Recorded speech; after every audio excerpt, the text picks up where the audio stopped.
E aí, tudo bem? Hoje a gente tem um vídeo mais que especial, um especial de fim de ano já aqui. Um papo com ninguém menos que DeMatteis, um dos criadores da Liga da Justiça Internacional, a Liguinha, escritor de A Última Caçada de Kraven, Moonshadow e muito mais. Antes da gente começar, curte o vídeo, se inscreve no canal, clica no sino, pede para receber todas as notificações, joga esse vídeo naquele grupo de WhatsApp dos seus amigos. E você já está seguindo a gente no Instagram? HQ Você Precisa Saber, vai lá que tem muito conteúdo legal.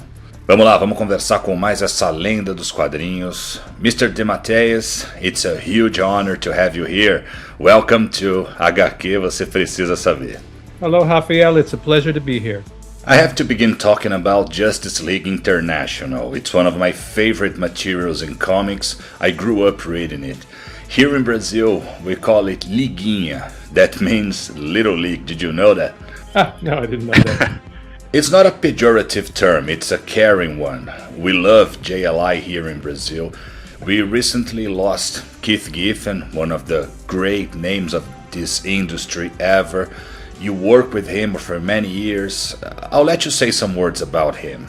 How he was as a person, as a creative force, and what his loss meant for you in personal and professional ways. A creative force is a great way to explain Keith, because he may be the single most, if not the single most, one of the single most creative human beings I've ever met and worked with in my life. He was just idea after idea after idea, and if he didn't like that idea, he had 20 more. If he didn't like that, he had another 30 in his back pocket. I've always felt like for my generation of comic book creators, working with Keith was the closest I'd ever come to working with someone like Jack Kirby. He had that vast and deep an imagination and that deep a wellspring of creativity. As a creative partner, he was incredibly generous. I mean, the way we worked on Justice League, I've talked about before. You know, Keith would do the plots and I would script, but basically I had the freedom to do whatever the hell I wanted with the script. It wasn't like, here's my plot, you must follow it exactly. In fact, he was happy when I twisted things around, because through a script, you can really change, tilt the story in different ways, add all kinds of different plots and subplots and character bits just through dialogue. And Keith loved that. So I would build on what he did, he would build on what I did, and especially as the years passed, it was almost like we went through a creative mind meld, you know? I only had to look at his plot for half a second and I knew where to go and what to do. And it was a really, when we were working on Justice League in the 80s, none of us had any clue that it was anything particularly special. We knew the book was a hit, but it was just another gig for us, you know? And then the gig was over after 5 years and we all moved on to different things. And I didn't work with Keith again for 10 years, till we did formerly known as the Justice League with Keith and, of course, with the great Kevin McGuire. And that's when we kind of all went, oh, this is really fun. What we do together is something special. It took us 10 years after the original run for us to figure out that we had something unique. There was some chemistry when we worked together, and we created something that we couldn't create alone. We created something that came from all of us, you know? And we certainly worked with Kevin a number of times after that, but Keith and I, from that point on, we always had some project going between us, up until just a couple of years ago, you know? And as a person, Keith was the classic curmudgeon. You know, he was grousy and complaining and critical and crusty, but half of that was performance art. You know what I mean? He enjoyed projecting that image, because underneath that was a very sweet, kind, and generous human being. And the great thing was, again, when we worked together on Justice League in the 80s, it was like a machine. I'd get the plot, I'd write the script, I'd send it back. You know, Andy Helfer was our editor. He coordinated everything. And it wasn't really till, and you know, we would speak and we would see each other up at the office, but I wouldn't say that we were friends at that point. We were just collaborators. And over the years, working on so many projects together, we got to be friends as well. You know, there was a period where I probably spoke to Keith more than I spoke to everybody else in the business, because we were always working together. We were always checking in with each other. And in recent years, you know, with his health problems, I would just call to check in just to see what he was doing, you know. And it's funny because I knew he had a lot of health problems. They've been going on for some time. But Keith's the kind of guy. I said to him once, I said, one day the Earth is going to be an apocalyptic, burned out cinder.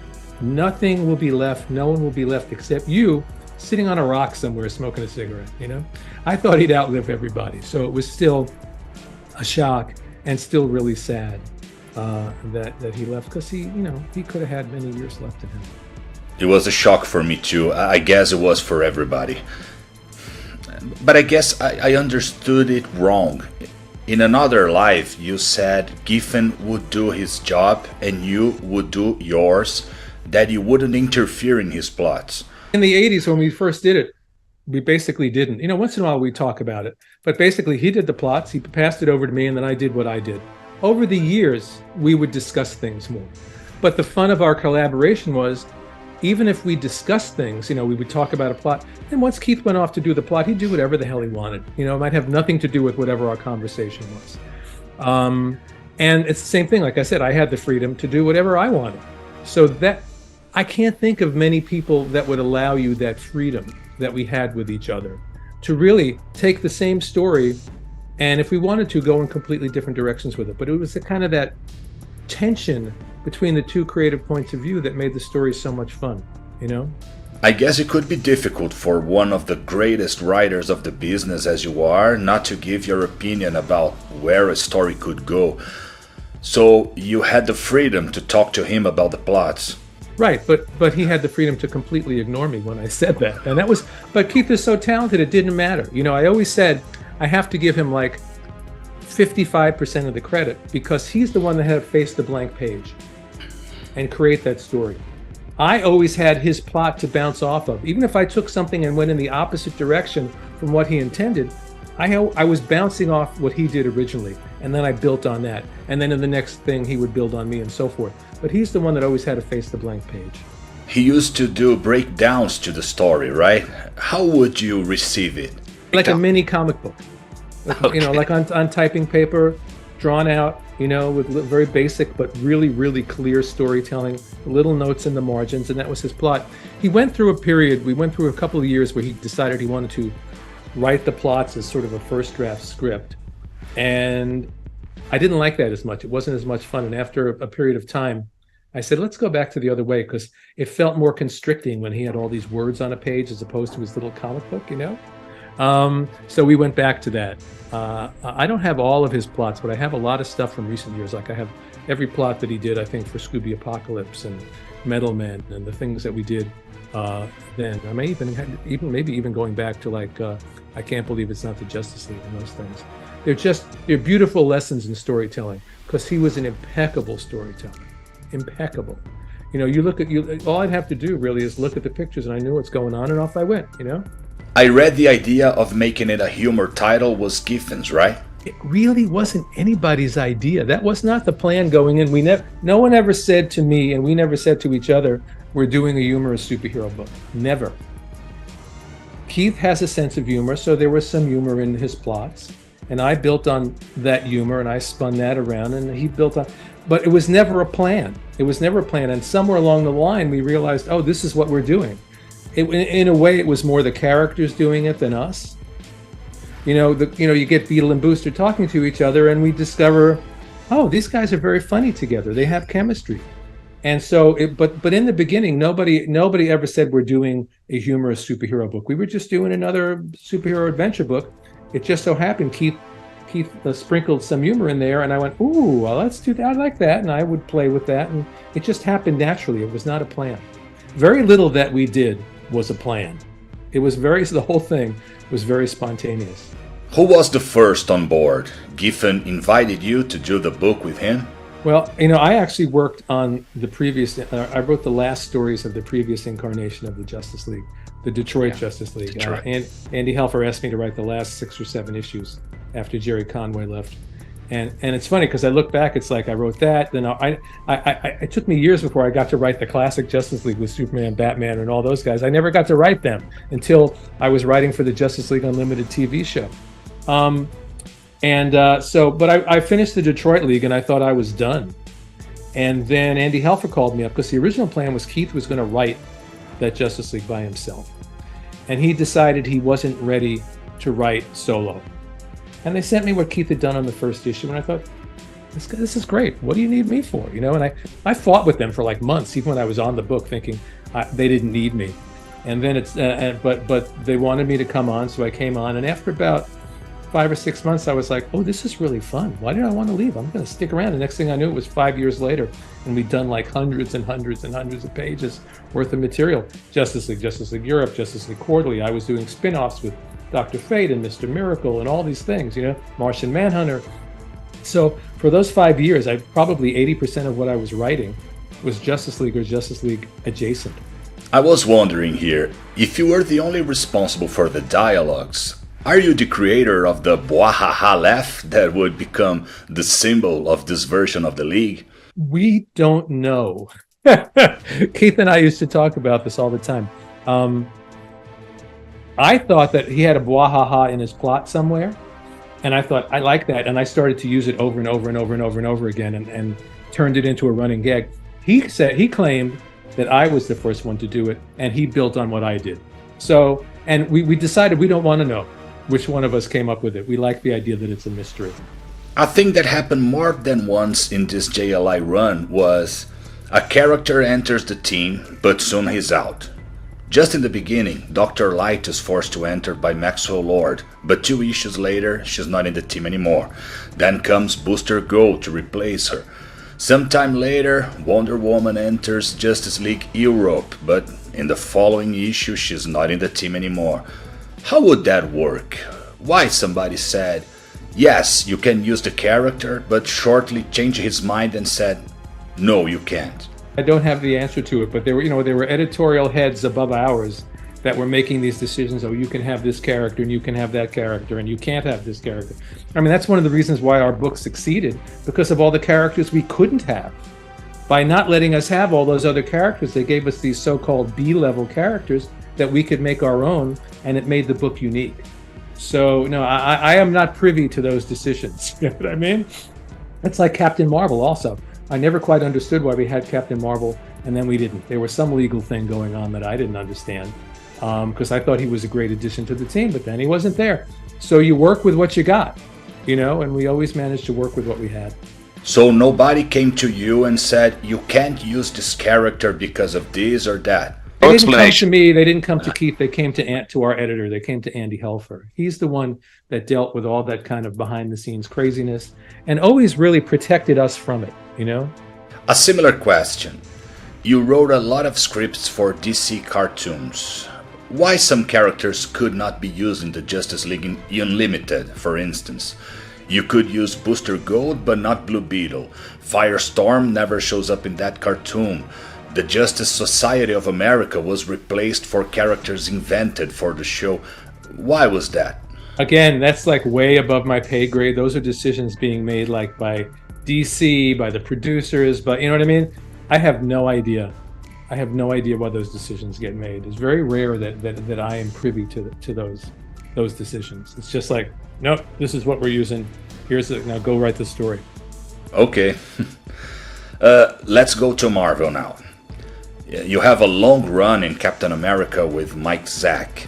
It was right after Roger Stern and John Byrne's run, one of the greatest ever. But you did something as remarkable, and I felt in some arcs you would like that opportunity to touch sensible themes, really hit the nerve in questions related to racism, intolerance, things like that. It was in the early 80s. How was living in America at that time, and how you feel about that run today? I was living in America at that time. You know, whatever period you're living in always seems crazy. You know what I mean? It's like it's insane now. And you know, but it was when I was a kid growing up in the 60s, it was insane. So there's always crazy stuff going on in the world, and there's always wonderful stuff going on in the world. In terms of Captain America, though, by virtue of who he is, you have to deal with those issues. He's called Captain America. You know, if he's just fighting supervillains, then why is he Captain? Why isn't he just, you know, Captain Schmo or something? You know, and the beauty of Captain America, at least for me, in writing a great Captain America story, was always he represents the American dream. He represents everything that's best all our highest ideals. You know, I always say his best friend was a black man, his girlfriend was Jewish, his other best friend was we brought in that character Arnie Roth, who was gay. You know, because he's America in its best and in its totally diverse population. So the great stories for me are the ones where here's the American ideal, here's the reality, and let's have them pull against each other and explore that difference. Because we're never going to hit the ideal, never. On our best days, we're not hitting the ideal. And on our worst days, well, take a look around right now and you'll see what's going on here, you know? Another absolute classic, considered for a lot of people the best Spider-Man story, Kraven's Last Hunt. You did something hilarious like JLI and something violent and dramatic like Kraven's Last Hunt. Of course, a good writer does a bit of everything, but is there a genre that makes you more comfortable to work with? Of those two, or of any genre? Any. No, you know, I'm less interested in genre and more interested in story and character. If I have good characters to latch onto, whether it's Beetle and Booster, you know, having fun on Saturday night, or Peter Parker buried alive, I'm interested in what's going on in the characters' heads. You know, the Justice League characters, they're funny, but they're just as real as Spider-Man. In some ways, the humor makes them more real. Actually, Peter Parker has a great sense of humor. He's probably the one Marvel hero who would fit in perfectly in the JLI, you know? So no, it's not, I like working in different genres, but it's not the genre that pulls me, it's the characters. I know you already answered that a lot, but it was a Batman story originally, right? It was a lot of different stories originally. I originally had an idea for a Wonder Man story, where his brother, the Grim Reaper, killed him and buried him alive. And then I pitched that. I couldn't sell it. Then I had I had two different versions of a Batman story that I pitched, and for various reasons, I couldn't sell them.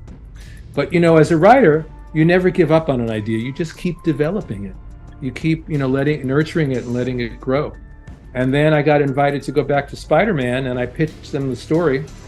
And originally it wasn't with Kraven, it was with an original character that I created, an original villain. And they said, sure, let's do that. And then as I was developing the story, I was reading about Kraven someplace else. I think it was the Marvel Universe Handbook. And I went, oh, that's the character I want to use. I like to take a character like that who, honestly, I never really thought much of. I never thought he was one of the great Spider-Man villains or anything. In fact, I thought he was one of the weaker ones. And then, you know, what I like to do, I say, you know, you want to saw off the top of their head and get your flashlight out and start rooting around in there and see what's going on. Who is this guy? What makes him who he is? Why does he do what he does? And all of a sudden, I just understood Kraven, and he became, you know, obviously the driving force of that story. And, you know, again, that's one of the things I love. I love getting into the characters' heads and really, really finding all those little shadowed corners that no one has ever explored before. And for sure, one of your masterpieces, Moonshadow. It was published here in Brazil for the first time in the early 90s. It was okay, but didn't have much repercussion. But many years later, it was published again. Not only Moonshadow, but Blood also. And it was a huge success because the publishers, Pipoca and Nankin, they also talk about comics in their own channel. They could tell their audience about the importance and quality of Moonshadow before publishing it. It was a huge success here.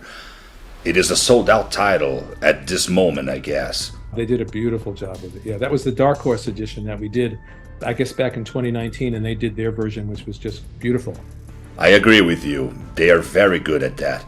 So, you are aware of the success Moonshadow is here? I knew it was a beautiful edition, and I know it did well. I wasn't aware that it was like a big success or anything. I know when Blood came out, which was a couple of years before that, probably.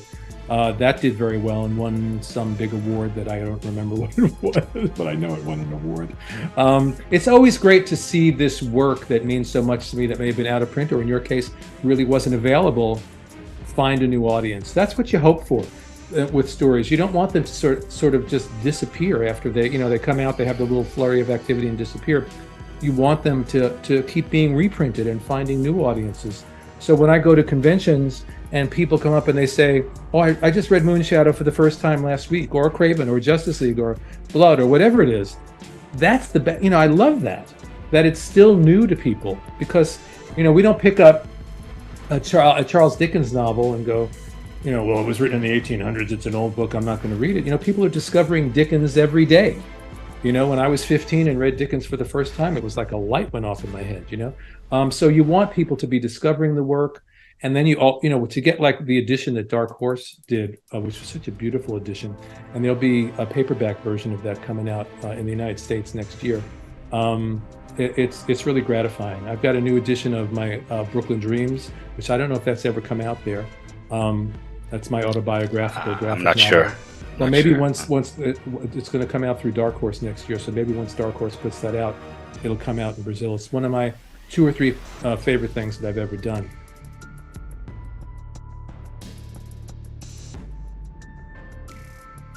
That's coming out next year. We have a paperback of Moonshadow. We're hoping that we'll have a new edition of Blood next year as well. So it's good to keep these things. I want to keep them out there. I want people to find them and discover them. And I like to have these beautiful new editions to put on my shelf. What do you think about these guys like Pipoca Nankin and myself that turn on a camera and talk about your work and your colleagues' work?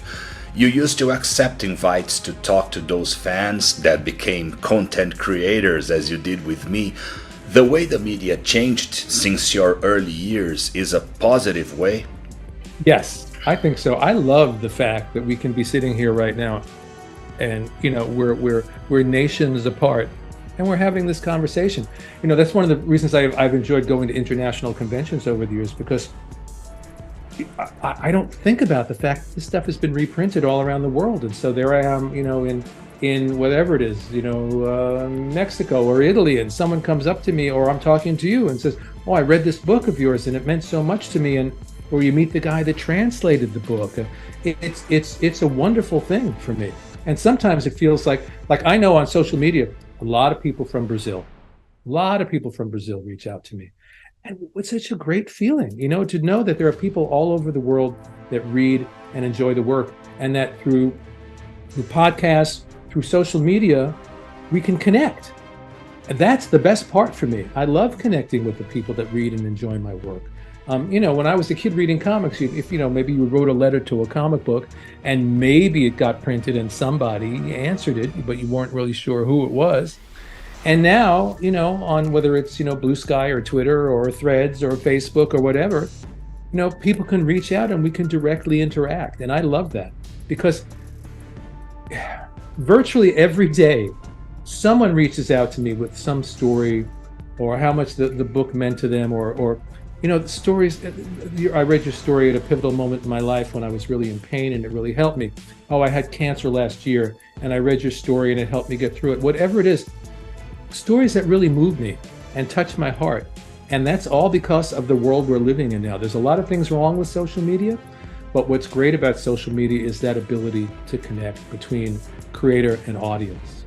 And also with other creators. I've met more, connected with more other creators through social media over the years. It's a fantastic thing. If you do it right. If you have to be careful and not let the crazies in. There's a lot of crazies out there too. But I find that if you put out positive energy, you'll get positive energy back. I imagine how scary can it be. Who's this guy? I don't know him. I know there's a risk, but I'm glad you're here. It's very and I also tend to generally, if someone asks me to be on a podcast, I'll check them out first too, because you want to make sure you're not on the wrong podcast, But I have to tell you, I've had overwhelmingly positive experiences. I can't think of any experience where it was like, oh my God, I'm so sorry I did that. Because people are, I find for whatever reason, the people that read my work are very heartfelt. They're very sincere. They're very enthusiastic. So what's to complain about? It's delightful. I saw another live here in Brazil when you met Mário Barroso, the man who translated Justice League International here. It was great. It's a really, really nice thing. Really nice thing. And he said he hates they killed Maxwell Lord and Ted Kord. And I hate it too, because it was like if that era was dying to me, that period I love so much. And you said, those are not my characters, this kind of thing happens. You know, when Keith and I did Justice League 3000 and Justice League 3001, which I don't know if that ever came out. Did it come out there? I don't think so. I hope it does. Oh, it's a book that Keith and I did for like 3 years, and it was set in the future. And we eventually brought back Beetle and Booster and Fire and Ice and included them in that team. And in our mind, that was a direct sequel. And everything that happened in between with the shooting and Max and that was a parallel universe. Our feeling was, this is our universe. Those other stories took place in another universe, and that's fine, because you can just, pick up the books. There it is. You can't worry too much about the continuity. I know what you're saying, because it was a little weird there for a couple of years. It was like DC did everything in their power to completely undo everything that we did, as if like, oh, we can't have those funny characters around anymore. But then, things always restore themselves. Beetle is alive again, right, in the DC universe. Yeah. I mean, I don't know where Max Lord is in the DC universe these days, but, Beetle's back. And I know that, Tom King just did that a Human Target miniseries with a lot of our characters treated in that way. So comics are always cyclical. Oh, I can't believe they did that. Well, wait 5 minutes. They'll undo it, because they always do. I talk about classic material. Things were published originally until the end of the 90s. But I know Ted Kord is back, thank God. I don't know about Maxwell Lord. I don't know what's happening with him either. You talked about Comic-Cons all over the world. Have you been invited to CCXP, the Brazilian Comic-Con, one of the greatest of the world? I think I was, but I think it was probably, I stopped going to conventions when COVID started, and I think I've had to turn down a few invitations. I really would like to come. I really, really would. And it will happen. I'm just not sure when. I'm hoping that next year, 2024, I'll finally be able to start going to conventions again. I hope so. Yeah, I'll be there. I in some ways, the international conventions are even more fun. Well, A, because we get to see a new country, and then my wife always comes with me, and B, it's just, like I said before, so great to realize that there are people all over the world reading this stuff and that it means something to them. That's a great thing. I was talking to Mark Wade, and he said CCXP is the best Comic-Con he's ever been to. And I said to him, when you go to San Diego or New York, everybody's there. All the artists, or most of them. Here we'll have big names this year. Roy Thomas, John Romita Jr., Geoff Johns, just talking about American comics. There are others, but usually we have 3, 4, 5 big names. In USA, of course, we have much more. That's the major difference, but we have a pretty decent Comic-Con here. And it's very big, right? I don't know if it is now, but it was at some time the biggest Comic-Con in the world. Yeah, that's what I heard. That's what I heard. As I said, my channel talks about classic material, but I want to know too what you're doing now. Tell me about your recent work. Thank you. What you're doing. Sometimes people want to talk to me and they decide they want to go through my career chronologically. So they start like in 1980, and after 2 hours we're in 1983. You know what I mean? Like, it doesn't work. So it's always important to talk about what's going on right now. So what's going on right now? Let's see. The two. Oh God, there's a couple of things I can't talk about. But I just finished this Magneto miniseries at Marvel, and I did 2 Spider-Man miniseries. I did the Ben Reilly series, and then the Lost Hunt, which was a sequel to Kraven's Last Hunt. I'm working on. I guess I can say I'm working on another Spider-Man series for them right now. And I just got called recently by DC about a project that I'm very excited about that I can't talk about, featuring a character we all know and love. So I'm going to start working on that in January. I have a couple of novellas that came out a couple of years ago. I had one called The Excavator that came out, and most recently in September, another one called The Witness. I know you can get them through Amazon here. I don't know if you can get them there, but if you go to Amazon US, I'm very, very proud of these. And all of them, I've got these wonderful artists who've done like 10 illustrations to go with the prose. So the most recent one, The Witness, J.H. Williams III, one of my favorite artists, did 10 beautiful illustrations. They're kind of supernatural thrillers, I guess I'd call them. Really stories that I'm very, very proud of. And I'm working on a new novella now that will be out next year. And then the big thing I did last year was my Kickstarter for the DeMatteis, which was 5 new series that we launched simultaneously. Was a very big success, and we're working away on round 2 of all the books right now. And early next year, we'll do another Kickstarter, and everyone will get to see the second chapters of all the books. But that was really exciting because it was like we started with 4 books, and then we slipped in a 5th as a bonus. But it was 4, 5 new series, each one with a different artist, different genre, different style. And to get all those ideas out into the world at once was really, really great.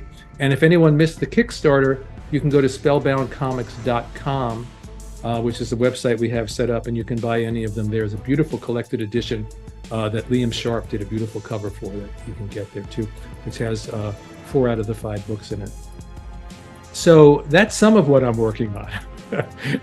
A lot of things. It's good to be busy. I always, just the Kickstarter stuff alone is like I'm working on 4 different books at the same time, and then these 2 other series, and then the prose work. So it's good. It's fun. I'm always happier when I'm busy, as my wife will tell you.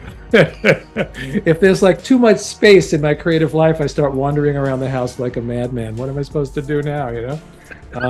So I'm happy to be lost in my imaginary worlds with my imaginary friends.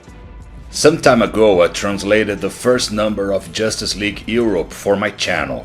Not to be published anywhere, I do here a kind of dramatization of the comic called Assistindo HQ.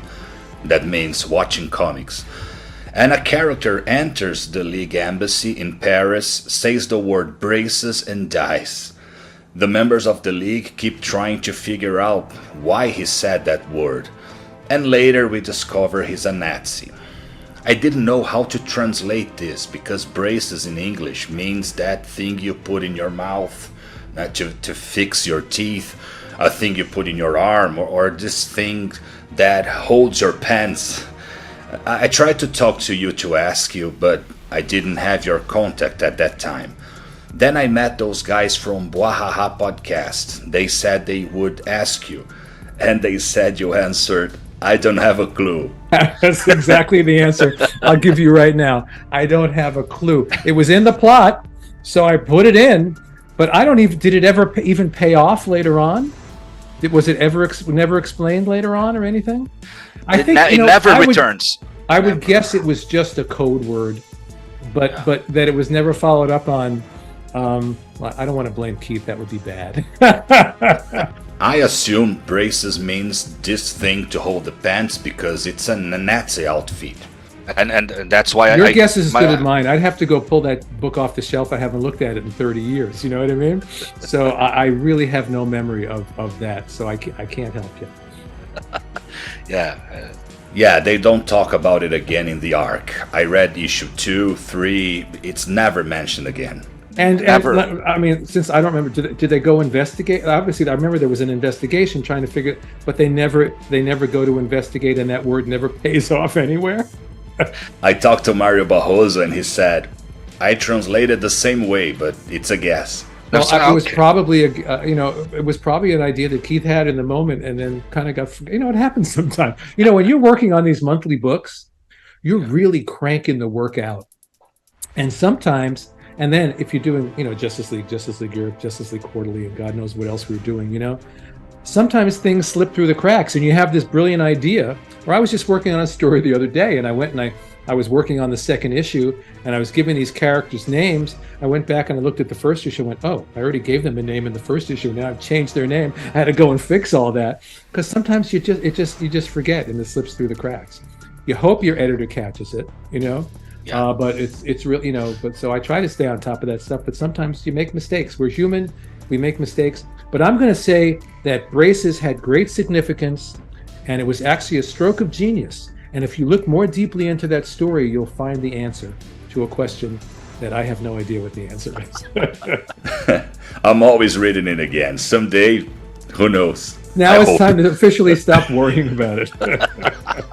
But now, once we're done, I'm going to have to go look at that and see if it ever came up anywhere else, Maybe I should write a story now where it pays off. Oh, that's what it meant. Yeah. Maybe his child was going to the dentist that day and needed to get braces. That's probably what it was. So it had, maybe Keith, seriously, maybe Keith meant it kind of like Rosebud and Citizen Kane, although that pays off in the end. So, but where no one else knows what in the world he's talking about. Or knowing Keith, he could have meant it exactly what we're talking about. He could have just thrown it in there to screw with people's heads. That's a very Giffen thing to do. And it worked, didn't it? Oh, yes. For me, it worked a lot. We're talking about it all these years later. Yeah. I want to talk a little about your beginnings. You wanted to draw in the beginning, but you changed your mind to writing. I wanted to know about your first years in the business. It was harder for a writer to enter the business. How difficult was to enter the comics business? That's a good question. And I sometimes think maybe it's more difficult now than it was then. I don't know. Then, first of all, the business was in New York. DC was in LA now. Marvel's still in New York. I lived in New York. I grew up in Brooklyn. With any creative endeavor, I always tell when I do writing classes, it's about two things. You have to have a hard head and a strong will, because there's a lot of rejection. When I started when I was 18, I remember sending a script to Marvel when I was 18, which they just shredded and told me to go away, And then you try again. And what happened with me, what really started my career was I wrote up a bunch of samples and I just sent them, I didn't know anybody in the business. I just sent them off to DC. And someone said to me, well, I had a Superman story, a Plastic Man story. I guess I was going for the humor right from the beginning. And then an original thing called Stardust, which was the smallest seed of what Moonshadow grew into. Just the beginning idea of Moonshadow. And whoever wrote back to me, and to this day I don't remember who wrote back to me, said, well, we don't know who you are. No one's going to let you write Superman. But Paul Levitz, this editor who we all know, who went on to become the publisher of the company, DC had those anthology books in those days. Weird War Tales, House of Mystery, House of Secrets, all those books. And that's what the great thing then, that's where the new writers broke in. They were 5 to 8 page stories, and it was a great way to learn your craft, to learn story structure, to learn character, theme, dialogue, and to get it all concisely into between 5 and 8 pages of story. So I sent Paul Levitz a bunch of story ideas.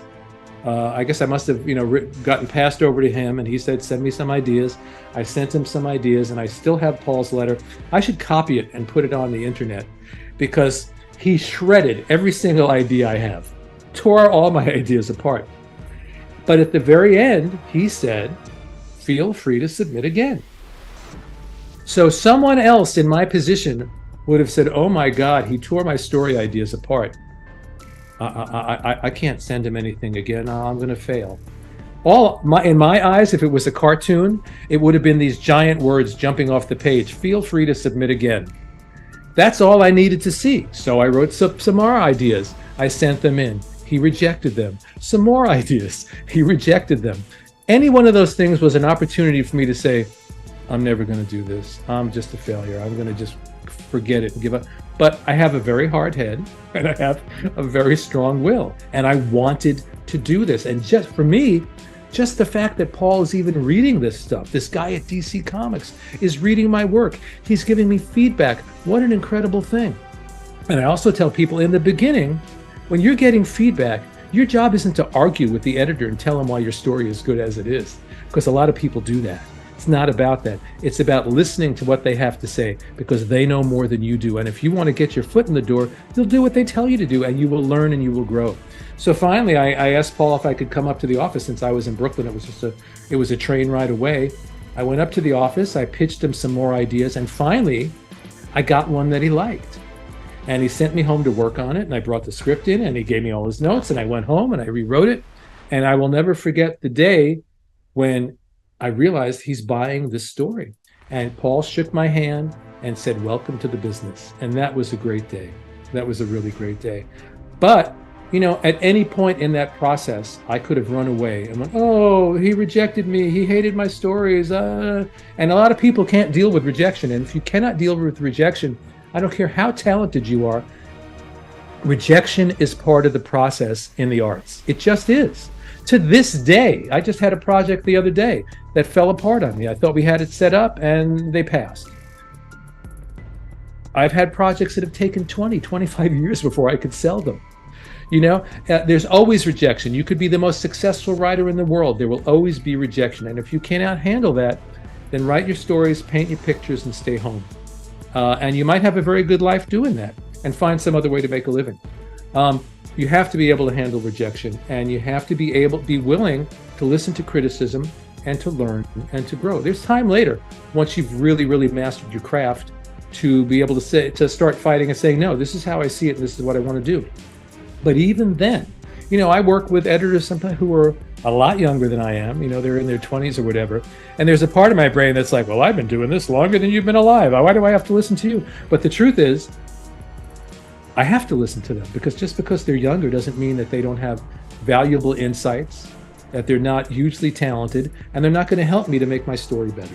You have to always stay open. No matter how long you've been doing it, you have to stay open and to being collaborative. It's a precious advice for people who are beginning in this business or trying to enter. You had a strong belief in your own talent, you can say that? It's not so much that I had a belief in my talent. It's that I just really wanted to do it. There's a difference, you know what I mean? I don't know if I thought I was so brilliant or anything. I just knew I wanted to do this, and nothing was going to stop me from doing this. I had to try, and if they said no, I'd go over there. And if they said no, I'd go over there. And that's why I say you have to have a hard head, because you spend a lot of time banging your head against walls, hoping they will finally crack, shatter, and they'll let you through. So yeah, no, I don't know if it's that I had so much confidence in my own talent as that I had a strong will. And I think sometimes, I've said this before, a strong will is even more important than talent, because I've seen the people that really, really want that thing, they will continue, even if their talent, their talent is down here, their will is up here, but their will is so strong that they will keep working and working and working at their craft so that their talent and their will find an equal level. Now, every once in a while, there's the rare somebody and it's very rare, that's so brilliant they emerge fully formed and they walk in the door and they're a genius, and that's that. But most of us, it's a learning curve, and we learn and we grow, and you never stop learning and you never stop growing. I was saying, these past few years, after like a 10-year break, I went back to working on prose again. Well, it was very intimidating to go back to work on prose after I haven't done it for a long time. And it's like going to the gym, and you start working those muscles and seeing, oh yeah, I can do this and I can do that. And by the time I went to the second novella, those muscles were really, really worked, and I could expand it even more. Now I'm working on the third one. So you always want to have a challenge. That's another important thing. That I've seen over the years in this business is that it's important for the creator to challenge himself or herself. Don't wait for your editor to challenge you to do something different. If I was waiting for other people to challenge me, I never would have done Moonshadow, or so many things I've done over the years. I did those things because I wanted to do them, and I wanted to grow and try something new. Always challenge yourself. It meant a lot to me to hear that. I guess it will mean too for a lot of people who will watch this. Some precious things you said here. Because sometimes life can break us in some moments because you try and you don't get it. Then you give up sometimes. It was gold to hear that. Thank you very much. Like I said, it still happens to me. It's still part of my career. There's still those days where it's like, oh God, I just want to go in the corner and crawl under my desk and not come out, But the great thing about being creative is you come out from under your desk and you get a new idea and start again. In Chinese philosophy, there's something called a beginner's mind, that you should approach everything as if it's the first time you've ever done it. And that's, with writing, with art, it's always the first time. It doesn't matter how many years you've been doing it. Yes, you build a certain skill set, but every story starts with a blank page and a new beginning. And that's why it's challenging, it's invigorating, it keeps you young to be creative. For me, creativity has been the fact that I've spent my entire childhood, on the floor drawing. Then I got into music and writing songs and playing in bands. That's just who I am. So even if no one was paying me for it, I'd still be doing it. But it's you know, for me, it's like it's my life's blood. You know, it's such an important thing to be able to creatively express myself and tell these stories or write these songs or whatever it may be that engages me in that moment. I read that you're involved with music, playing in a lot of bands. What kind of song you used to play at that time, and what kind of song you listen now? I guess, you know, basic, you know, melodic rock and roll. I'm a huge Beatles fan. I mean, my biggest influences right there are the Beatles, both together and in their solo careers. So I like stuff. I like rock and roll. I like strong melody. I like smart lyrics. If anyone wants to go over onto YouTube, there's an album of mine called How Many Lifetimes. You can check it out. You can hear some of the music. I mean, I've got like so many songs that I could go tomorrow into a recording studio and probably do a triple album, you know, and I would like to do that actually, because it's been years since I've recorded. But I guess that's, you know, that's the kind of stuff that I like. I appreciate all different kinds of music. But in terms of when I'm writing and creating and playing, it's definitely in that sort of Beatle mold, meaning strong melodies, good lyrics, and good rock and roll, you know? I'm a Beatles fan too. I know it's a commonplace, but I'm really a big Beatles fan. I have all the albums. You've done a lot of things in comics. Is there a material you thought, I like so much this, but it's not so remembered as other things I've done? Well, a lot of my creator-owned stuff, you know, there's some things that you know, I did, and they kind of went out there and nobody noticed. Even Marvel and DC stuff. I think I did a 2-year run on Dr. Fate at DC that I think is one of the very best things I've ever done. Never been collected. I did the Spectre at DC also. Great run there. I worked with Ryan Sook and Norm Brayfogle on that run. One of my favorite things that I've ever done. Most people don't even know it exists. There's a lot of things like that over the years. You know, you have no control over how the audience is going to respond. And sometimes you discover 20 years later the people that loved it. When I was doing, we talked about Captain America, when I was doing Captain America with first Zek and then Paul Neary took over after Zek left, you know, the book came out, it was okay. I don't remember people raving about it or thinking it was great. And then years went by and all of a sudden I go to conventions and everyone's talking about Captain America. You know, I mentioned that Spectre series and we were talking earlier about international conventions, and I went to I think it was in Mexico. And someone came up to me and said, this series meant the world to me. I you know, it was one of my favorite things I've ever read. It touched my heart. It opened my mind. So you never know. You know, there's a chemistry between not the writer and the audience, but the story and the audience. Once I release the story, it's not mine anymore. I have my vision of it, but then it goes and it interacts with the audience, and they find the thing that they love. And I have no control over that. You know, not at all. Not at all. Last one.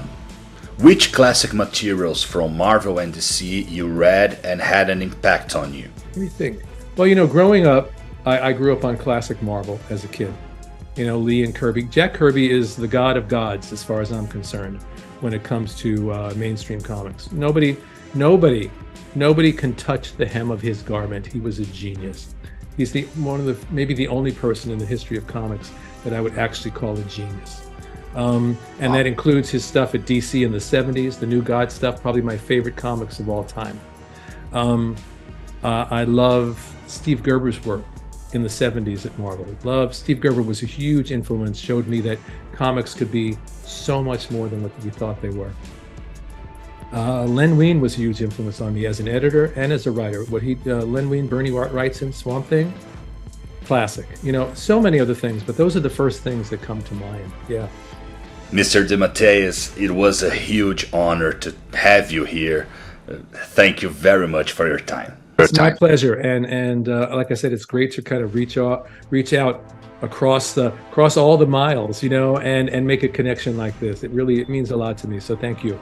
It means a lot to me, and I'm sure it means a lot to all your fans here in Brazil. Thank you. É isso aí. Pessoal, eu quero mostrar para vocês essa coleção que a Nerd Vintage criou em parceria com o grande Daniel HDR.